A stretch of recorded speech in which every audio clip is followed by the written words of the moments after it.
In this video, I'll try to walk you through the solution for an interesting problem called Basel Problem.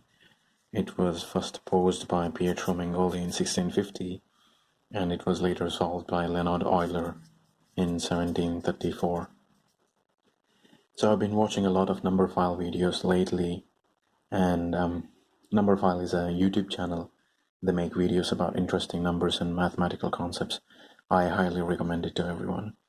And while you're watching Numberphile videos, it is highly unlikely that you wouldn't encounter a video about Riemann hypothesis, because they have made a video about sum of all the natural numbers being equal to -1/12, for which they have received a lot of disapproval from the math community for not having put up a proper disclaimer before the start of the video for the beginners of mathematics.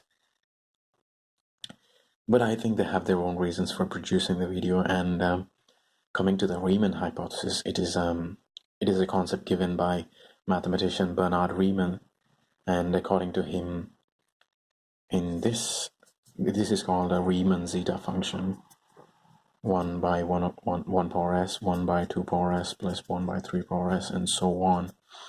This is the Riemann zeta function, and he says that all the zeros of this function lie only at the negative even integers and complex numbers with a real part as 1/2. From what I have understood on a complex system,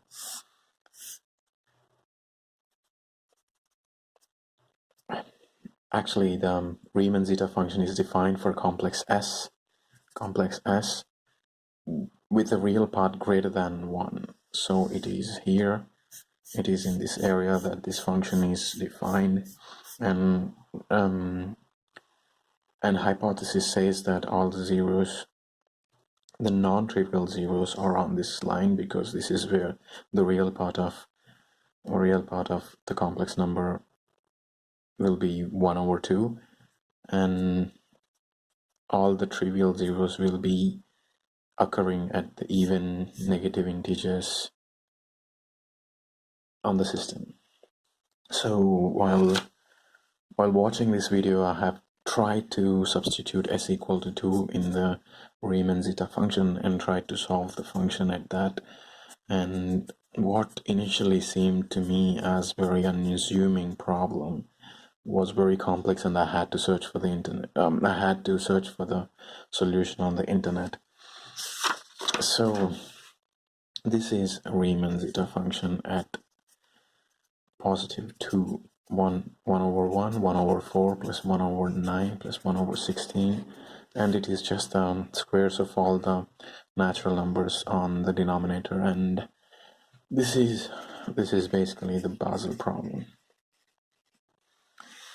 So before we start the solution given by Euler, how he solved it and everything, we need to understand some basic things on how we are going to look at the problem. If we have a function f of x, the polynomial x squared plus 3x plus 2, it is usually factored like x plus 2 and x plus 1, where x equal to -2 and -1 are the roots of this polynomial. But we are going to factor out in this fashion, where 2 will be taken out and it will be a constant c, and this is how we are going to substitute all the things we will be looking in the problem. And one more thing we need to understand before we start the problem is a concept called Taylor series. If you have a function f of x, it can be written as an infinite sum of a lot of polynomials, and it is given by f of a plus f prime of a by 1 factorial into x minus a plus f double prime of a by 2 factorial into x minus a whole square, and so on. The bigger the sum, the closer it comes to the function, the actual function.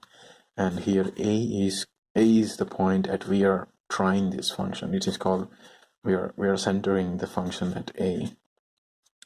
So this is the Taylor series, and sin x, function sin x can be written as x minus x cubed by 3 factorial plus x power 5 by 5 factorial minus x power 7 by 7 factorial, and so on, because after differentiation the even terms go to 0 because of the cos and everything. So these are the basic things we need to understand before we start the actual problem. So we have a problem statement here, out there, here.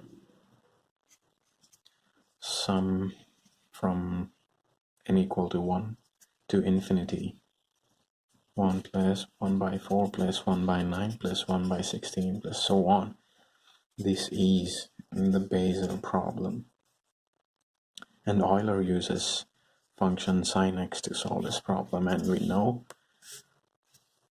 it is known that all the roots of sin x are at 0, pi, 2 pi, minus 2 pi, and so on. These are the places where sin x has its roots. So we take that and we write sin x in the form of all the factors. This is the c, the constant we have discussed about, and it is 1 right now, but it will come into action afterwards. And c into x minus 0, the first 0, x minus pi, x plus pi, x minus 2 pi, x plus 2 pi, and so on.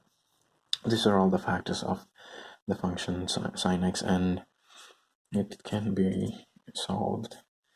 X minus 0 is x, and there is a pattern here because of the symmetry. Minus pi, pi, minus 2 pi, 2 pi, they exist in pairs, so we take that and we combine both of them.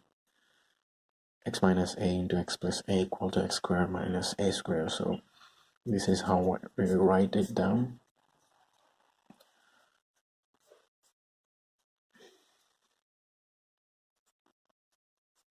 And so on.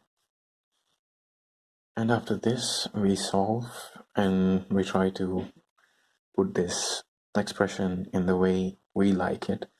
For that, we need to divide everything inside these things by pi square, and all the terms in the denominator go to the constant, and this is how we approach the problem.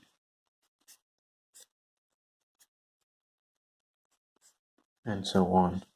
And we flip the sign, and 1 minus x squared by pi square, and the negative sign and everything goes to c.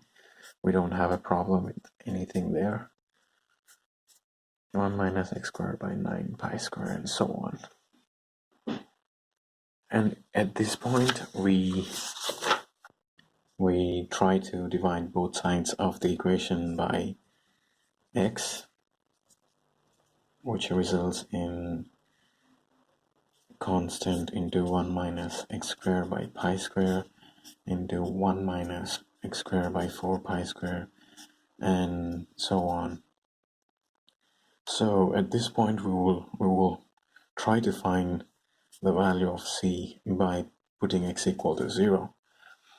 And from calculus we know that limit x tends to infinity, sin x by x equal to 1, which can be derived with a lot of formulas, but L'Hopital's rule will help, I guess.